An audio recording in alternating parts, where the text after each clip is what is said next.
Is there a secret ingredient, or is it just desire and will within that person? I think it's really got to be desire and will. You have to look at, first off, I think there's a fundamental that is helpful for people to think about, and to own, which is your life is a reflection of who you're being and the decisions you make or the decisions you're not making. So ultimately, when you look at your life, if you can own the fact that your life is a reflection of you, your friends are a reflection of you.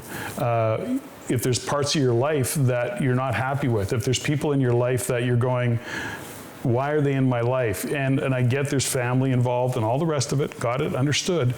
But ultimately, your life is a reflection of who you're being. And when you can get to that point where you're not being a victim to it, when you're not blaming others for your shitty life or whatever's going on in your life, when you can get to that point where you take responsibility for the quality of your life, your feeling around your life, your inspiration around your life, when you're excited about the people who are in and who you're hanging out with and who you're in your life with, it is a game changer if you really want to look and say, I'm not happy with where I am in my life and what my life looks like. Okay, well, own it. Take a change. You make a change. I used to chase the ROI all the time, return on investment. And over the course of time, that has evolved into what I call return on life. Hey there, this is Randy Dyck on the Return on Life podcast. It's not about the ROI, but it's about the ROL, which is return on life. And today I have an amazing guest. Patrick Francey is with me. Patrick's done so many things in his life, from being a horse whisperer to not only running a huge organization across Canada called REIN, the Real Estate Investment Network of Canada, but he's got businesses across the country, a podcast star, and just so many other things. So welcome here, Patrick. Thanks for being a guest on Return on Life podcast. Yeah, I'm looking forward to the conversation, Randy. Right on. So when you hear return on life, what does that mean to you? Well, from a business point of view, or just I guess when I think about that term, return on life, I relate it to, return on investment. So when I work backwards from that, I'm thinking about return on investment of capital, but I'm also thinking about a return on investment of what I'm doing, how I'm doing it, and more importantly for me is why I'm doing it. And, I think that's really it. Return on life for me is, what am I doing that is lighting me up, giving me that sense of accomplishment, fulfillment. I think that's what it means for me. Now, you've done so many things throughout your life, so many things. Every time I connect and hang out with you, I go, you did what? Yeah. Maybe share with our listener some of the things that you've done throughout your life that have brought you to this point that you think are kind of like, that was a crucible moment, or that was a big thing that helped me get to where I am today. Well, certainly one of the crucible moments for me was, many years ago when I met my now wife, Stephanie. That was definitely a crucible moment. That was the proverbial fork in the road that changed a lot of things for me. And I say that because it was really the shift for me into taking responsibility for who I am and what I do, that personal and professional growth. And, that was in my, early 30s. And I have to say that, I share this story is that we all have our operating systems. It's how we are and how we see the world. And, I came up, I was really raised on the wrong side of the tracks. I was a little rough around the edges, so to speak. And, hard to imagine that today, eh? Well, no, I don't think it's hard to imagine, but perhaps. And, the point of it is that when, I was having a conversation with Stephanie, and she often said to me, why do you respond that way? Why are you that way? Why do you say that? Why do you do that? And I had this response, which was, it's just the way I am. And one day she looked at me and she goes, it's a choice, right? And what? It was like, that had never occurred to me. It was really, it's just the way I am. And that was my default thought process. And in that moment, it was a pivotal moment for me. It was like, that makes so much sense now. I can choose. And that started me on my own journey of self-discovery, self-awareness, personal and professional development, realizing that I get to be and create who I want to be given what's going on in my life and where I want to go, what I want to achieve. It's the old, meme of it's not the goal, it's who you need to become to achieve the goal. And so that was really kind of a crucible moment. And proximity is power. And so depending on what side of the tracks or who was on that side of the tracks or this side of the tracks really would impact that. So Stephanie really impacted you in a big way. Was there others that kind of led up to that point, or was it just, I'm going to stop this addiction or this smoking habit or whatever, just cold turkey, or was it just? Well, it's an interesting, that's an interesting thought process. Now that you bring it up, is that like attracts like, and I've this point in my life, this many years later. You really realize that, it's proven time and time again. Well, back at that point, me saying, well, this is just the way I am, being rough around the edges, being a little bit aggressive and or not trusting. There's all sorts of those qualities that I had. But also I had a lot of people in my life at that time that supported that. They were of like mind. And so whatever my narrative and whatever story I was telling myself back then was supported by those who really ran the same narrative, had the same story. And so it was a like attracts like. Now in that moment, it was a classic case of when she kind of pointed that out to me. We were in relationship. This was an early time in our relationship. And ultimately, I wanted the girl more than I wanted the other life. And so it was, go on this journey. And so that's what I began. I began that journey. And it was that, realizing now as I reflect, none of those people are in my life anymore, haven't been for a long time. And, also the realization that it isn't a case of they were wrong and I am right. It's just that, when we get into a values conversation, like when people start talking about values, we just operate from a different set of values. And it's not that their values were wrong and mine were right, or vice versa. It's just that we didn't share common values. And I moved on and then started recognizing and adopting those values that really supported what I wanted to achieve in my life. Values. I often come back to value graphics. We talk about demographics or the people around us, value graphics and how we see values, and that really drives the trend of who we are, what we are, where we're going, and what we become. It sounds like, and this is a question I often ask my guests, what's the greatest gift that you have and what's the greatest curse? And it sounds like Stephanie is the greatest gift, at least in that moment. Yeah, she was definitely a gift, and remains a gift to this day. There's at this point in my life, I'm officially a senior citizen recently, so I crossed that line. But when we reflect on, what's that line?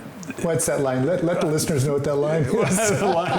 the line is 65. That's okay. That you look too young for 65. Societal imposed line. So I don't. It is truly just a number. Those are some of the realizations you have at this point in my life. If I was 40 and I think about 65, if I would have known 65 could be this young, I don't know if I would have changed anything. But listen, it was a 40-year-old telling myself that 65 was old, and it's just not. It's just, that's the story there.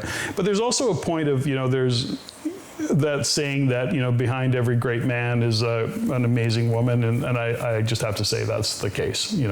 I am who I am today. Much of who I am today was driven and supported by my wife and conversations we had and the journey we've been on together. You and Stephanie have been in my life here and there. You've helped my team on some things as well. And I know that forgiveness and love has come up a lot in our conversations. Yeah. And, I know that I say you can't love another if you don't love yourself. And I know that you have self-love, and I don't mean that in an egotistical way, but I know you do like who you are. You do love who you are, and I think that reflects in everything that you do.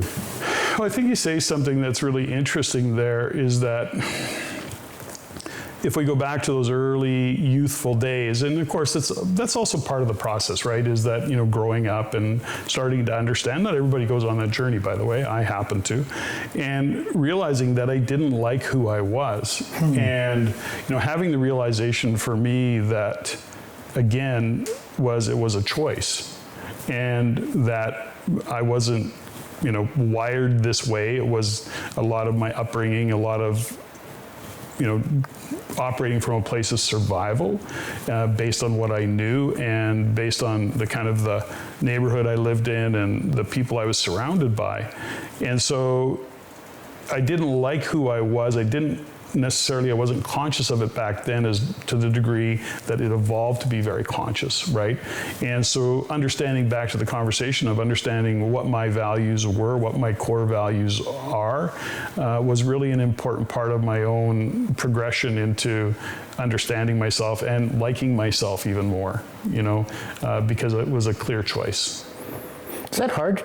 Was it hard to find that lane? Or we meet so many people. I know you meet thousands of people a year in all the things that you're involved in, and you see all different kinds of people and how they respond to things and that.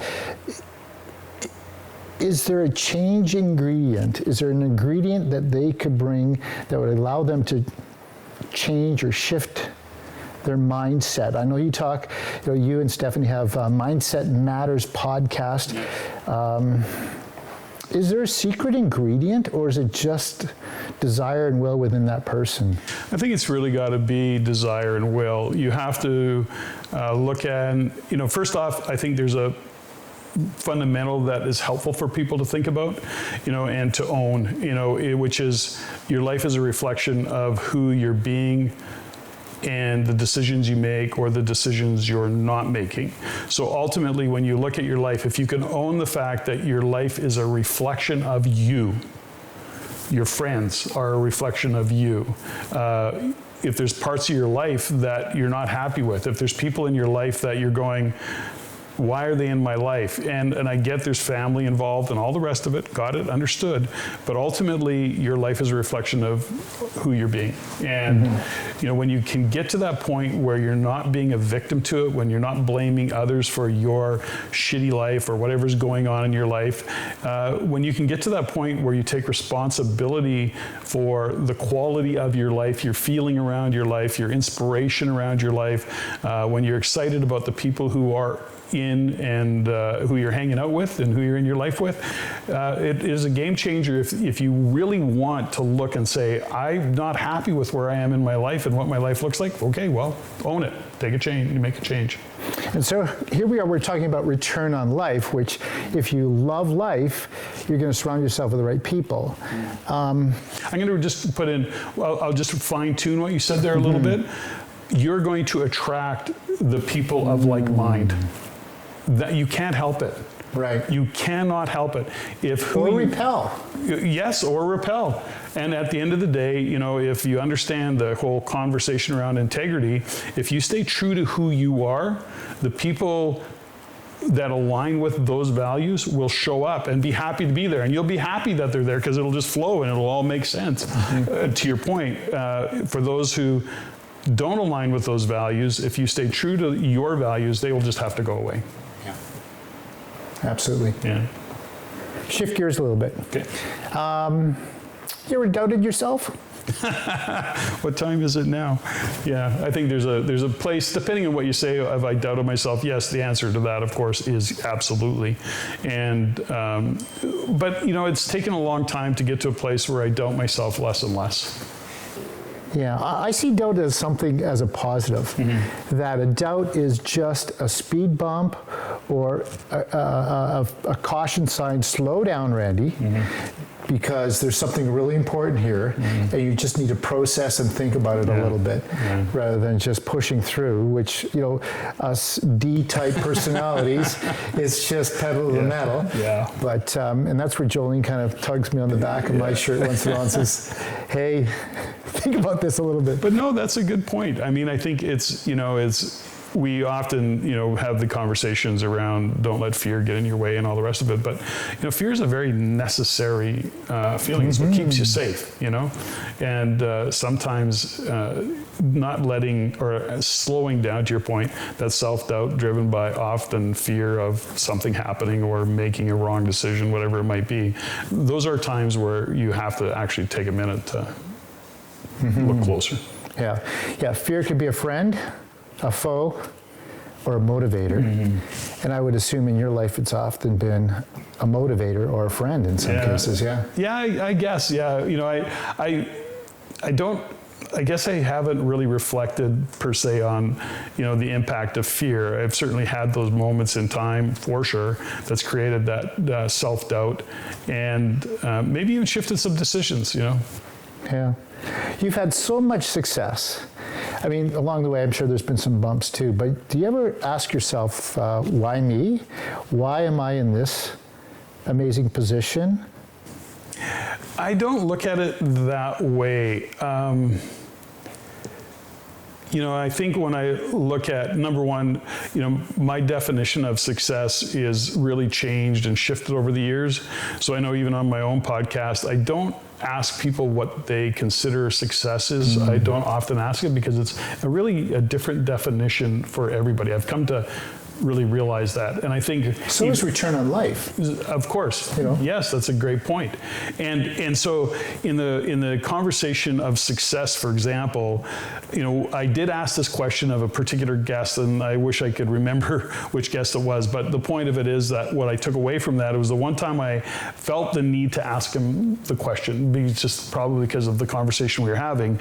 But I said, how do you measure success? Now, I would say that I don't have any, it's all anecdotal, but I would say the majority of people measure success by financial success. When you talk about success, generally they look at it, it's a financial something, right? And he said something that was really quite, for me, profound and stuck with me, which was he defined success, and I asked him that question. He said, any time that I am living the vision I have for my life, I'm being successful. Knowing that as he evolves and changes and grows in all aspects of his life, he changes and shifts how he views his vision, what it is he's trying to achieve. And so if he's living the vision for his life, whatever that might be, that's how he calls himself successful. And I went, that's very good. I like it. On your podcast, The Everyday Millionaire, I'm assuming they're all millionaires. Well, actually, I don't. It's not like I say, send me your financial statement. So, yes, they're all pretty successful generally, yes. And so that's defined as net million or more, which in some parts of the world, many of our homes are well over a million. But it must be fascinating interviewing all these people and what drives them, the success question. That's a really interesting version of that. But is there a common thread with the people that you interview that you've maybe gone, oh my goodness, there's that common thread. I should write a book about it. I should live my life around that. Is there anything that... Nothing that stands out other than to say that, all my guests I've been pretty blessed. I've had some really amazing guests. So let's, when I look at the number of guests that I've had and my observation is the people that I have come to admire and I'm listening and watching, they all have one fundamental thing in place, which is money is a result of the value that they bring, the services they bring. The quality of their life is driven by being a contribution, understanding that their business actually serves their purpose in general. And I would say that those guests generally stand out, and from a strictly outside looking in and listening to them speak, they've got pretty amazing lives that they've created because of that. That's really good. A lot of our listeners are realtors. And so you are certainly in the real estate space in a big way. A lot of our listeners are the realtors that, I think struggle with balance in life. There's a saying, balance equals broke. balanced life equals broke. Because, to really be successful, there's times you just got to redline it. From a real estate investing standpoint, how would you encourage our listeners to think of, how do I get return on life through investing in real estate? Is there a balance of life and all that? How do I get to the end piece where, okay, I can breathe, I've made it? It's a big question. It is a big question. There's a lot of things to unpack there, but let's go back to a fundamental is my own belief and kind of how Stephanie and I have set our lives up in a practice that we've, worked through many years, which is we will say there's no such thing as balance. Full stop. We will then break it down as self-employed individuals and business owners and entrepreneurs and all the rest of the kind of handles that you might want to add to us. Ultimately, we don't look at work and life. We look at life. And that's all there is. There's just life. There isn't work and life. There's just life. And so from any aspect of doing business, what I've really come to understand is there is no balance. Love what you do. And I know it's cliche, but there is that, when your vocation is like your vacation, you'll never work another day in your life. And I remember many years ago coming off stage when I was speaking, and this young guy came up to me and he goes, "Gosh, Patrick, I just listened to you talk and all the things that you're doing, and how many hours a week do you work?" And it kind of threw me off, and I go, "Gosh, I don't know. I don't think in those terms." Right.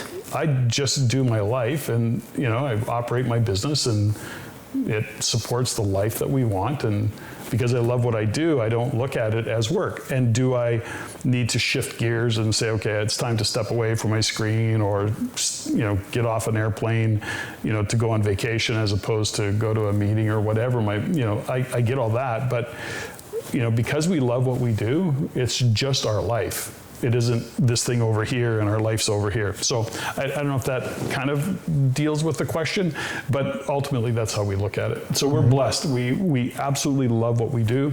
We're very clear on our purpose and why we do what we do. And so for us, I joke about it, I'm on the Freedom 95 program because I don't ever really see myself stopping what we're doing.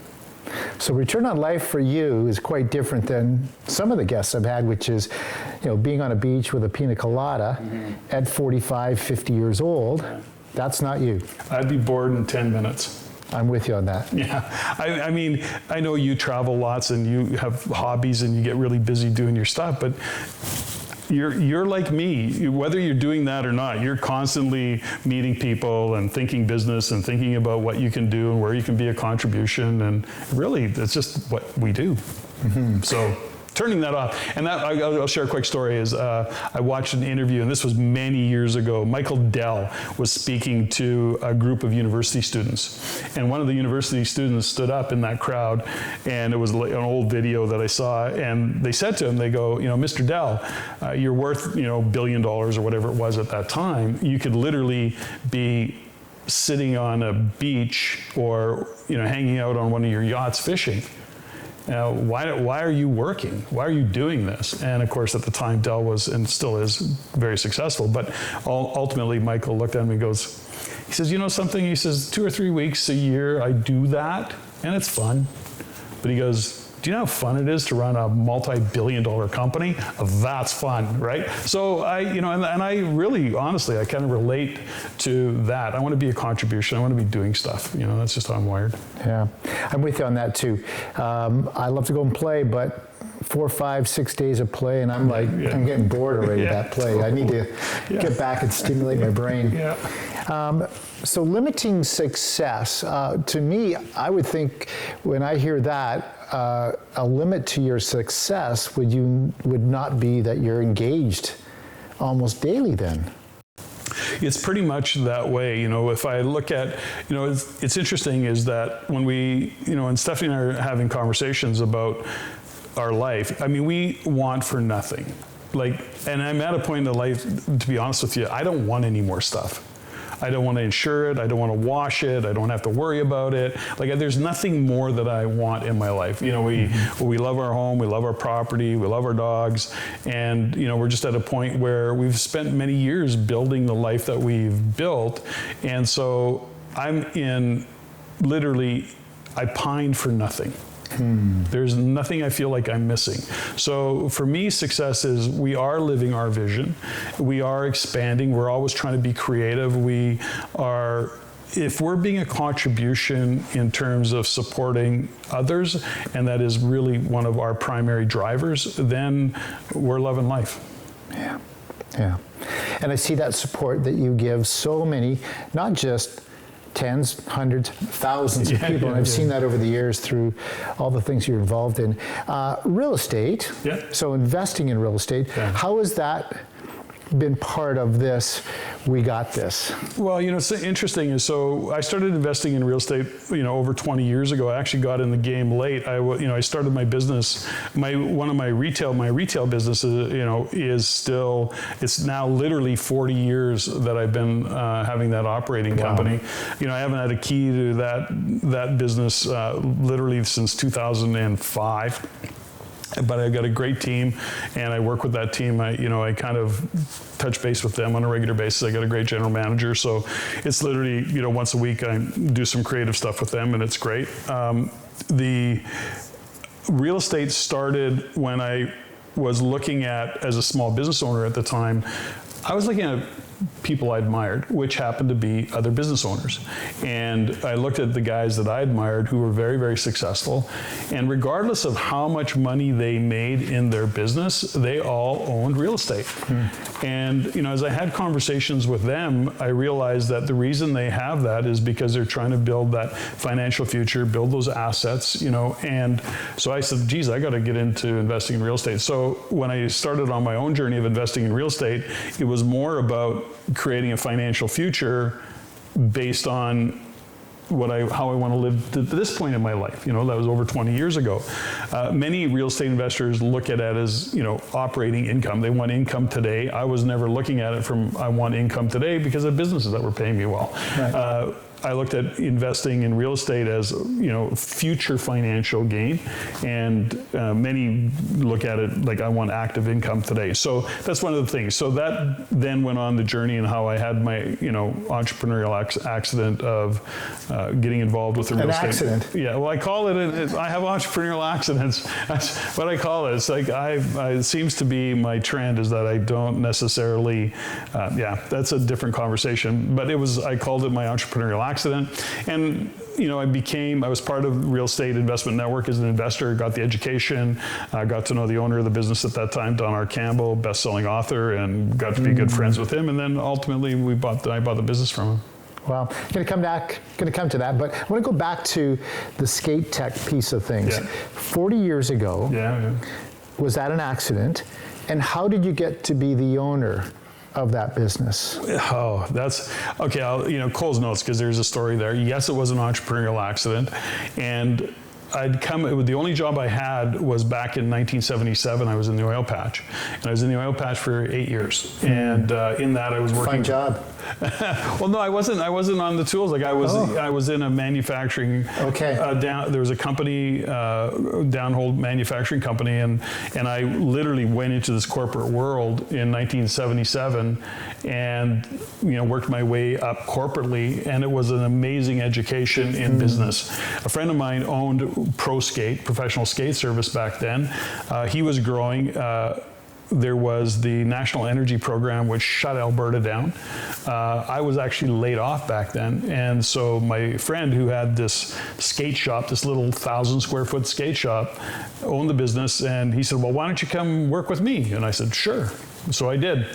And it was really the evolution of that turned out to, again, I got to know him. And at one point he said, I want to exit. He was getting frustrated, and I bought the business. And that really was how that manifested.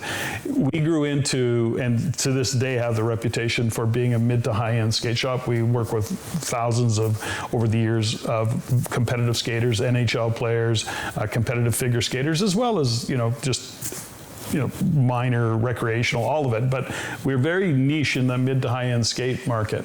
And have you ever sat around the table and you play the game with dinner guests where you go, let's go around the table. What's one thing that would surprise you that people don't know about you? Yeah. Have you ever played that game? Yes. Okay. So fun. Oh yeah. So I had one always, which was the business was very reputable for working with high-end skaters, players, because we were performance focused, and I've never played hockey. I don't even skate. That shocks me. I know. That shocks me. That's what I pull out all the time. I don't skate, and although I can, certainly fake it going around the ice, there'll be no mistaking. Once I step on the ice with a hockey stick, nobody thinks I played hockey in my life. See, I just made the assumption that I know. you played a ton of hockey and you fell in love with the game, and you just had to work in a skate shop. No, and I haven't watched a hockey game in 10 years. Although we used to go to a lot of games, and I literally worked directly with the Oilers. I worked with them in training camps with the Edmonton Oilers. I was good friends with many of the trainers right across the NHL. I was a technician, and literally, for whatever reason, Randy, my brain fired in a way that I understood skating very, very, at a very technical level, like what was happening on the ice. And so then I was able to translate that into how do I make that pair of skates work better? How do I make that blade work better given the biomechanics of that particular player? And it was just a kind of so that's where we are. So that brings a really interesting question to my mind anyways, okay, so and I'm sure many of our listeners, you out there in the listening world would say to yourself, if I'm going to get coached by somebody, that person have better either done it, played it, is a pro at it. Otherwise, it's not real. That person can't help me. And I've actually struggled with that myself. If the person hasn't done something at a high level, I don't take them that seriously. What do you say to the listener about that? Well, I think that there's, the fundamental, and just because we talked about hockey, I mean, Wayne Gretzky was a classic example. He coached at an NHL level. He was a world-class record-holding player, as most know. These guys our age, I'm sure the kids nowadays don't even know who Wayne is. But ultimately, he went on to coach and was an abysmal failure at it. Yeah. And the reality of it is that we look through a set of filters or through a lens that doesn't necessarily lend itself to being a great coach. You may know the game really well, you may even know some technicalities, but you got to be able to express that. What you end up with in those scenarios of great players and I don't care what sport it is, but we call it do it again coaches, is because they have been players or they have been athletes in their life, and technically they're very, very strong, but they can't coach, they can't communicate, they can't really take what they've learned and then duplicate it because they don't really understand that coaching game. So they become what we call do it again coaches. So they go, somebody goes out and tries it and they go, no, that didn't work. Do it again. But there's nothing in between all that, right? You're a gifted communicator. I've listened to you, from the audience many, many times. And what you just shared with me is how you can take something complicated, simplify it, and communicate it very quickly. And I think that's really what is a great coach. Yeah, I think it's probably one of those gifts that I've developed. I don't know that it's a gift. I think I've consciously developed it. Back to the business side of it, and I looked at the business of, in this case, Skate Tech group of companies, Pro Skate specifically on the retail side of it, and it was really a business opportunity. That's how I saw it. And then I looked at it and said, how do we deliver value to these individuals and these people who want to play the game, who want to be very good at the game, and how can I support them in doing that? And ultimately, I looked at it from a business perspective. I happened to, because of my background and some of my mechanical inclination, I was able to translate it. And it's just physics, so as much as we think it's all of this thing, it's just physics. Skating is just physics, most sports are. Mechanical inclination. You grew up on a farm? Yeah. And you played with all kinds of equipment? I was, yeah. You know, my dad, we used to joke, he's a journeyman jack of all trades. There wasn't anything he couldn't do from, you know, it didn't matter if it was welding or if it was hammering a nail, he could do it all, fixing cars. Yeah, so I grew up in that. I was expected, you know, we're changing the oil in the car. Okay. Get under there. And was that something that you're curiously interested in, or is it just like, oh, geez, I got to do this? Well, I think it's, you know, there's those nature or nurture things, and this was definitely a nurture.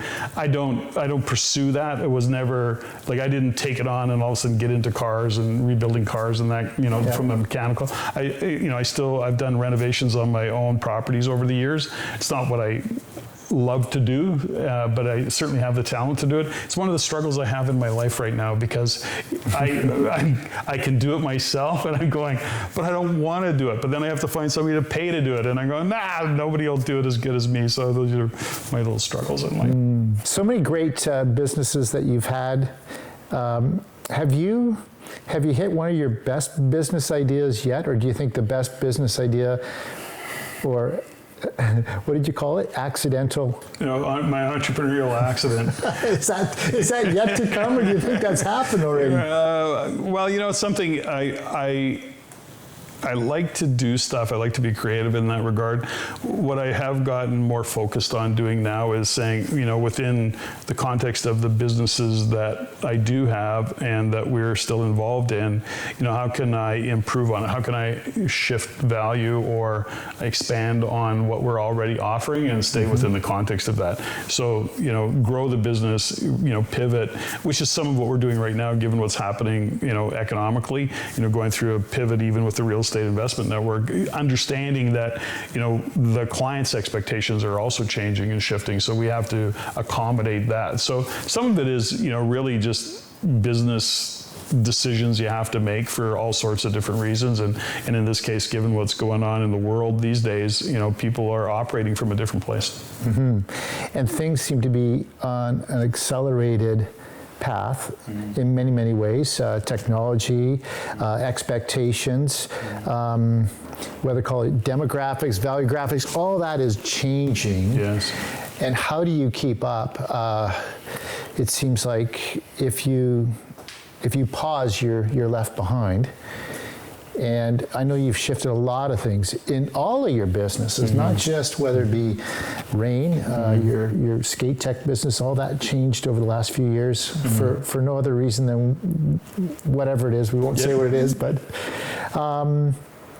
is that acceleration going to continue, or are we going to plateau here a bit? AI, all of that, is it going to bring us to a plateau, in your opinion, or are we going to still see this escalating? You know, I think we're going to continue to accelerate, you know, and it'll feel like things are accelerating because things are changing fast. AI will change the game in a lot of different ways, and it's going to, let's face it, time is speeding up. I mean, AI's been around. It's just that it seems like it's been put on a pedestal, and I don't know, everybody's talking about it.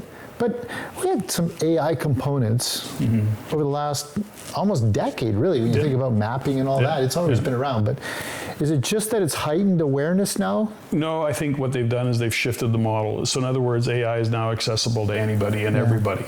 So it was there was a point where if you couldn't write code, or if you didn't understand the concept of writing code or what it took, you weren't involved in it. It was just not something you did. And there's definitely time now where AI is opening up doors and accessibility to information that was never there before at a speed of which it was never there before.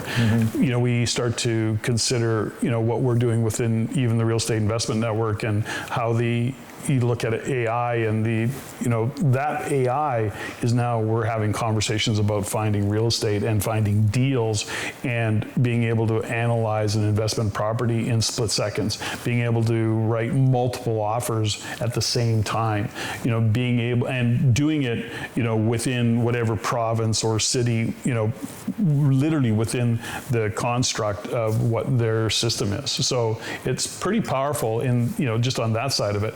You know, as a writer, it's opened up a whole different door for me in how I write, the speed of which and the volume of which I can write. Now, it's not writing for me, and I think that's what, you know, people have to kind of understand, but I see what it does on a first lift and the time that I can save and just tapping into that. So somebody, I wrote a blog, it was about a 1,200 word, and one of my team said, "Did you write this or was that AI?" And I said it was a collaboration with AI, and I was just collaborating with another writer, and it gave me some ideas. I went from there. It checks my spelling, hits the punctuation, So really, for me, it was I look at that kind of aspects of it a lot, and from a research point of view. So yeah, I think it's evolved. It's just more accessible.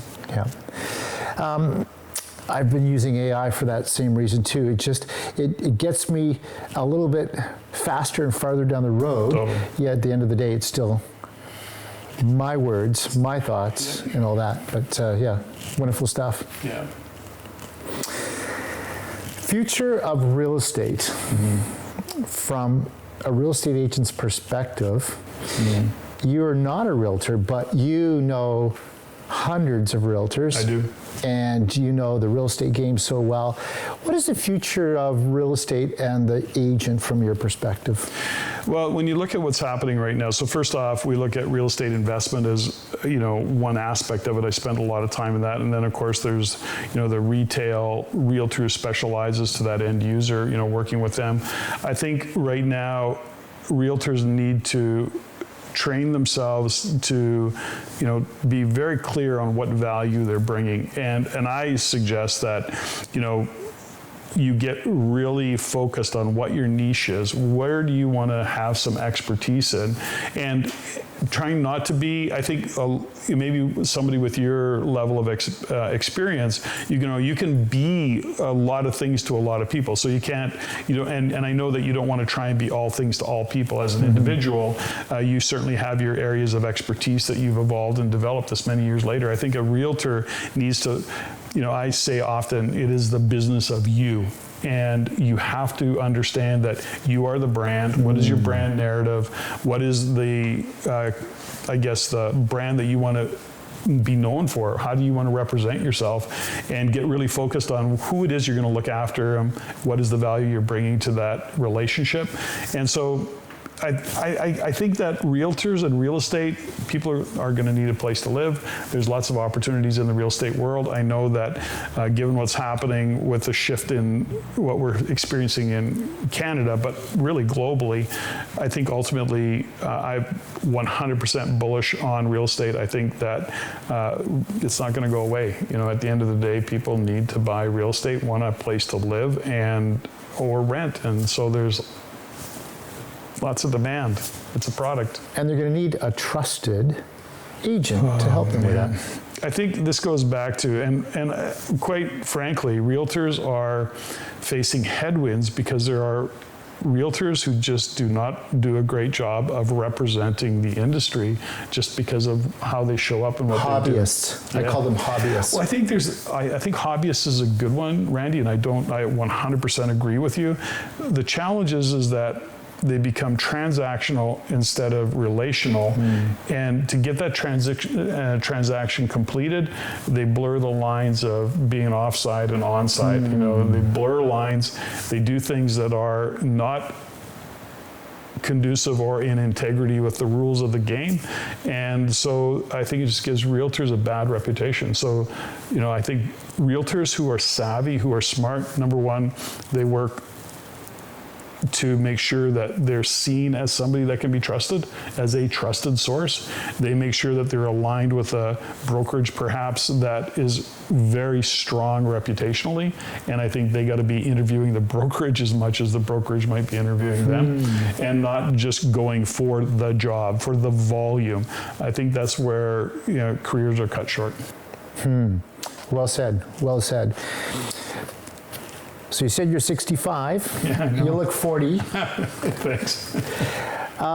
What do you do on a daily basis that keeps you so fit and healthy? What does a schedule look like for Patrick on the health side of things? Yeah.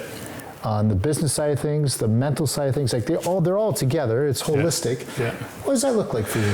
Well, number one is that, within the context of my own philosophy on life, we look at the 7 areas. We break our life into 7 areas of life. So mental, physical, emotional, spiritual, vocational, financial, familial. Okay, so we look at those 7 areas of life. So first thing is that, I manage stress, I think, extremely well because I break it down that way. So I can be feeling a lot of financial pressure, for example, but when I look at the other 6 areas of my life, life's pretty good, And so it so really. You can have one out of balance and it's okay? I can have one that's kind 2, of, 3? feel like it's eating my lunch. But then, and same with, physical, so on the physical side of it, maybe I haven't been training or maybe I haven't been looking after myself physically as much, but I look at the other 6 areas of my life. And so it's just a way to view life, in terms of, I think that one of the most important things you can do is manage stress. And your ability to manage stress is also how you are going to be from a health perspective, not just mentally and emotionally, but also physically. Because I do believe that our physical health is a manifestation of our mental health.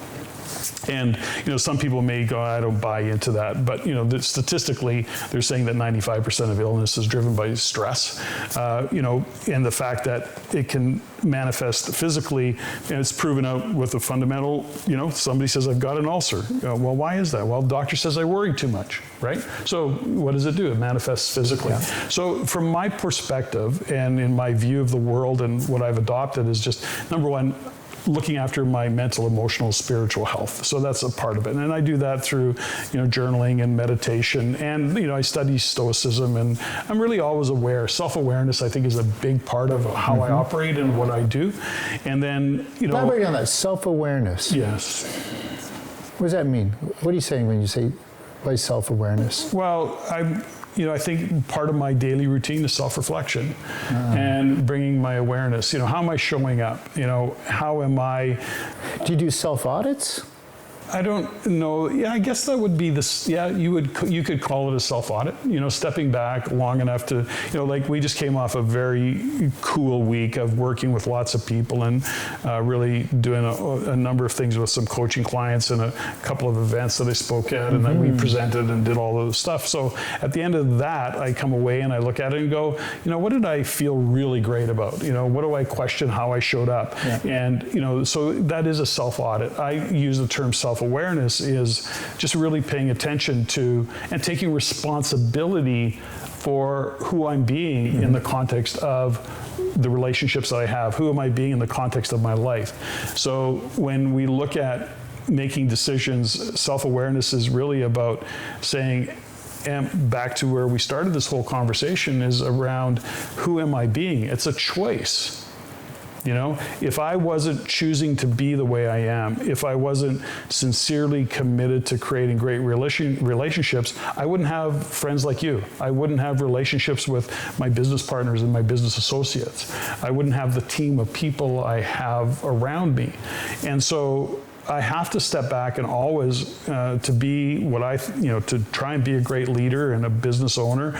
I'm looking and saying, okay, how am I showing up? How am I treating the people around me?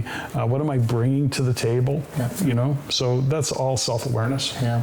And you come back to stress. I think how we handle stress, when people count on you, when people count on me, there's a lot of things going on. But it's how they see me, and it's really how I'm controlling the level of stress. Yeah. If I can't handle it, things are going to blow up. They're going to see it blow up, they're going to feel it blow up, but I think you're so bang on there. It's how I can handle and control the stress. The 7 things that you mentioned, what is one that you cannot live without? You talked about fitness. Yeah. What's the one that, man, that has to fit into my day every day? I don't think there's any one thing that has to fit in my day every day. I don't know. I've never been asked that question before. I'd have to give it some thought, Randy. You can have all these things happening. Yes. Some blow up, some don't get done, but On a day-to-day basis, I don't think, I think you can manage. Yeah, I look at it, it's very holistic in terms of all of that, right? There's something that I look at from a physical point of view. I used to train really hard, and I used to, my fitness. That's why you look 40. Yeah, okay. That's why my fitness level was very important to me. Yes. But now at this point in my life, my wellness level is important to me. And so I've come to understand that there's a difference between fitness and wellness. Fitness is, your cardiovascular, your VO2 maxes, how much you're training, the intensity and all the rest of it. What I've learned from my now 95-year-old mom, and what I've come to realize with her at 95 years old, is one of the things that she did was she only ever just walked on a regular basis, 6-7 days a week, 4 days a week, whatever it was, she walked. And, so her wellness, her physical wellness was always looked after just by getting out, getting fresh air, walking, getting your body moving, and all the rest of it. Because I know and we've all heard the stories of this really fit individual who, dies of a heart attack. Because you're fit does not mean you're well. And you can be well and you don't have to be fit. And when you start to understand that the difference between fitness and wellness is really just a difference between being active. Now, we live in the country, we have 5 beautiful acres that I like to manage myself. So I'm physically working around my property all the time. And if I don't feel like I'm getting that enough, especially maybe in the winter months, then I've got a gym attached to my office. So. No excuses. No excuses. You find a way to get rid of the toxins. Yeah, that's exactly right. Yes, exactly. You've met you've shared some stories with me, and some of the people that you've met and hung out with are billionaires. Of course, we think billionaires never have any problems. That life is just great, great, great. But I had a really well-to-do person once say to me, Randy, we all have a wheel in life. Your wheel might be an 18-inch wheel. I might have, a super tanker wheel, or it might be one of those great big trucks that work in the pits. We all have a wheel, and stuff sticks to our wheel. I have a big wheel, he says. A lot of stuff sticks to my wheel. The people that you've met in life, whether it's a small wheel, big wheel, how do they get rid of that stuff? Is there any secret to managing that stuff? I've always been I don't know that there's a secret to it. I think the point is that, the bigger you get in life or the more you accomplish, I think the bigger the problems or the more problems, to your point, that we have to deal with. It always comes back to what's our ability to deal with the challenges that we face. What I have come to realize is that if you have the gift of being able to make a lot of money, that's great. Doesn't mean that your life is any better. And at the end of the day, money doesn't make you happy? Doesn't make you happy. No, right? Come on. Yeah, well, I think that there's a fundamental myth that's out there that money solves all the problems, and let's face it, there's whoever said that I've been broke and I've been rich, and rich is better. There's I think there's that part of it, but back to having a lot of money, if you're not equipped to again deal with how life unfolds. There's some very, very wealthy people that are known for their lack of anger management and their meltdowns and all the things that go on. So I don't know where we go with that conversation, other than to say, I don't think there is a secret. I think ultimately it always comes back to your own personal development. Well, and we all want bliss. We all want to have a life of bliss. And if I think of bliss, maybe if you think of bliss, the most blissful moments we have or had are probably when we were children. We were curious, our imaginations ran wild. I mean, to me, that's true bliss. And so I see so many people that have so much, and they're just not very blissful. So money certainly doesn't buy bliss. Speaking of curiosity and imagination, you're very gifted with that as a child. Do you still have curiosity, and does your imagination run wild with great ideas and thoughts? And do you dream? Do you dream? Something, no, I don't dream. I'm not a big dreamer. Interestingly enough, I'm not. Having said that, from a sleep point of view, I'm just not a big dreamer. I have dreams, but I never remember them. I'm not that person. And I compare myself to others I know in my life who like dream in color, and they're like, they remember their dreams and they have conversations about it. I'm not that guy. But from a dreaming and a creative point of view, I am if I'm in the right scenario and surrounded by the right people. So I have some great ideas and I can get pretty creative, but I'm really blessed to be surrounded by some amazingly creative people. And I think when I'm in that scenario, when I put myself in the right environment, then I am very creative, yes. Well, Patrick, you seem so present whenever you're with me. Is that something you work at, or is it just a gift? I mean, you're in a room and you can be surrounded by people and be so present with that person that you're talking to. How did you get that gift? I think that's a practice. Very, very sincerely interested in the other person. So I think that is something that I maybe developed. I can't say that was intentional, but it does seem to be one of the things that people comment on about being present and hearing, and I think translating, or I don't know, maybe I'm just able to, I don't know the answer to that question. I think the answer is, you nailed it. You nailed it, but it's like anything in life. It's just a muscle that we have to develop in so many areas of life, and you've probably just developed that over time. You've been, in retail, which is just, I mean, it's full on instant sales. People walk through the door, and you have one shot to make something happen. It's that first impression, how to get something. So there's probably been so many muscle moments to get you here. Well, I think, one of the things that retail, by the way, is just such an incredible tool to learn. But the one fundamental that I got to early on is the difference with my retail business is it's not traditional retail. So in other words, I'm now working, well, my team is actually having third generation people come into our store. Wow. The difference with working with young athletes, so I can have a 6-year-old come in, getting ready to go on the ice for the first time to play hockey, and now at 16, 18, 26, 36, he's still playing hockey and he's still coming to our store. So it goes back to... he's bringing his child in. Exactly. So it's relational, not transactional. Wow. And, in this particular industry, it's why I've got staff that have been with me literally 25 years. And many of them have been with me 10 or 12 in that environment, because it's not traditional retail. It's not like I'm selling you a pair of jeans and I'll see you in a couple of years. This is literally, I'm seeing, or my team now is seeing the kids come in, they're seeing their parents come in on a weekly basis to look after, sharpen skates, maintain skates, do all the things you do in any sport. And so it is very much relational. I think there's a fundamental, back to one of the questions that you asked, and I think would be remiss to step over that. What drives me is my purpose, which is to be a contribution.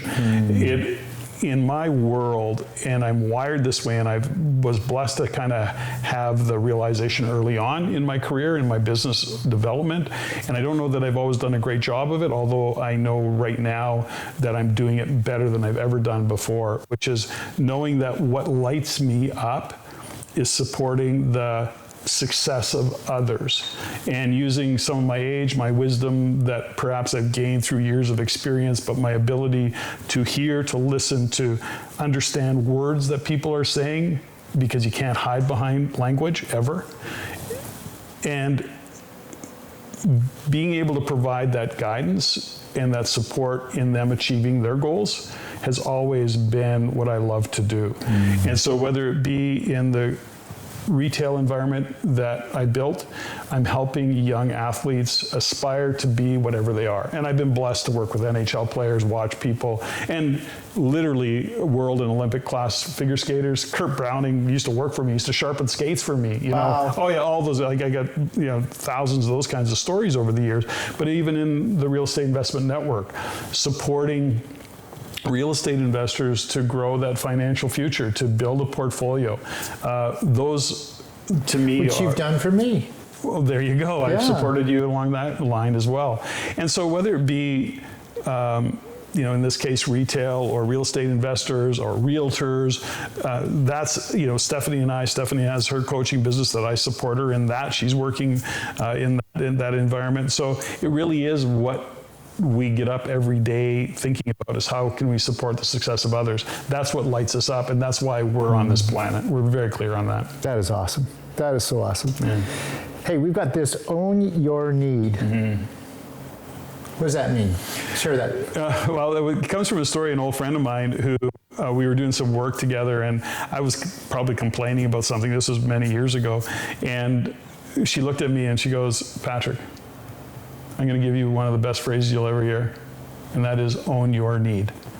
And I go, well, what do you mean by that? And then she went on, and I've expanded over the years, but it's ultimately to say this, is that nobody reads your mind. Whatever environment you're in, if you're in a coaching environment, if you're in a career environment where you're talking to your boss, I don't care what it is, own your need. We don't read minds. So state out loud, what's the question? What is it that you need to have clarity? What is it you need to move forward? Own your need. In other words, ask the questions, have the conversation, communicate it in a way that people can hear it, and take responsibility for what it is that you're trying to achieve and the outcome you're trying to achieve, which is own your need. If you need help, ask for help. If you need a question answered, ask the question. Love that. Love that. Okay, speed round. Okay, here we go. Fine dining, takeout, Uber, or home cooked meal. Oh man, I'm going to be a home cooked meal guy all of the time. What do you do to let your hair down?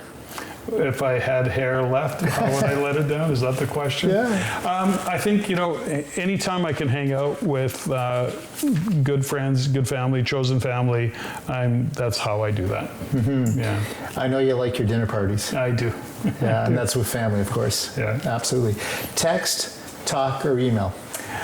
Definitely not email. A combination of text and talk. Depending on what it is, text is the most efficient for me, but there's times where I just like to pick up the phone and talk to somebody. Okay. Audible or book? Oh, that's a great question, because I've been an Audible fanatic over the past 6-7 years particularly, and what I've come to realize is that I like Audible because it's efficient. But I think my retention level is not as good. So now what I'm doing is, it used to be how many books could I consume? Yeah. Now it's taking the time to actually dig into that book, slow down. So I'm using Kindle. I don't like to carry a heavy book. I like my Kindle Reader, because I can make notes, cut and copy and paste and take stuff away, but I'm slowing down, so I'm actually reading more now. Have you used Blinkist or an app like that? Yeah, I have. I've used Blinkist or whatever it's called. I have used it, and it's an executive summary of things, but I just don't get enough out of it. You miss a lot of the things. Yeah. I find that I like Audible because I can be listening while I'm driving or whatever, but I find that I can actually get through a book quicker if I just sit down and read it and get more out of it. Oh, I don't know, but I can get when I read, I don't think I can do it quicker, but I definitely get more out of it. Yeah. I like Audible. Do you know what I like with Audible is the fact that, when I'm mowing lawn or working out of my yard, I've got it plugged in. I'm always listening to something. Yeah. Okay, last question. It's a bit of a trick question. If you were a scratch and sniff sticker, so scratch and sniff sticker, what would you smell like? Can I give you some time? Should I share my scratch and sniff? The viewers all know my scratch and sniff sticker. What's yours? Mine is, I love kite surfing, being on the beach. Yeah. Jolene and I are beach people, and so a pina colada with a sea breeze. I think right now, given where we are in our life and with what we've got going on, a couple of Bernese mountain dogs with a big smile on their face. So wet, stinky dogs. Sure. Awesome. Well, Patrick, thank you for being a guest on the Return on Life podcast. So happy. Such a great interview and so much wisdom. Thank you. Thanks for having me. That's great. Awesome.